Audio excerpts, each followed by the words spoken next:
Questions about the workers' compensation system, such as how does workers' comp work, can help you learn the answers about how to win a workers' comp claim if you've suffered a work-related illness or injury. The workers' compensation system is the oldest insurance system in the United States. Industrial jobs were plentiful during the early 20th century, and workers suffered more injuries in factories or in the process of operating heavy machinery.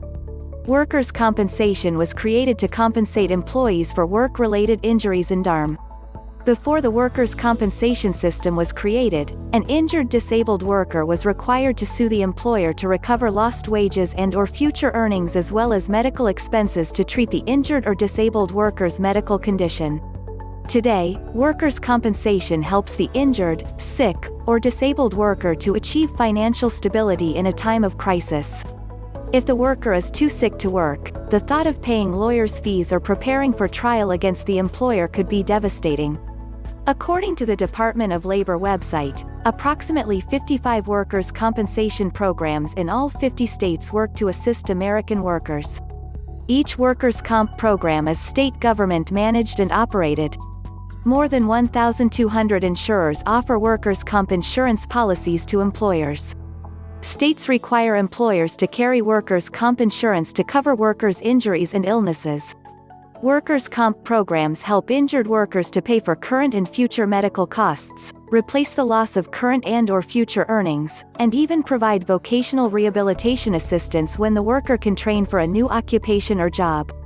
Workers' comp programs also pay the worker's survivors when death occurs as the result of work-related injuries. If the worker dies after an accident or injury relating to his or her job, workers' comp benefits typically pay for funeral costs. Survivors, such as the worker's spouse and children, receive wage replacement benefits. If the worker is injured, he or she receives compensation for current medical costs and receives cash benefits for wages and lost work after that. Not all workers in the U.S. are covered by workers' compensation insurance. A business with 5 employees or less, independent contractors, agricultural or farm workers, and domestic workers may not receive workers' compensation coverage from an employer. State law may still require the company to purchase general liability coverage. Workers' compensation insurance is an important financial planning tool for those who are covered by it. If the covered employee suffers an injury sustained at work or an illness or effects from long-term exposure to a hazardous environment, he or she can claim workers' comp benefits. Work-related injuries and medical conditions covered by workers' comp insurance vary. For example, a worker may fall and break a leg or arm,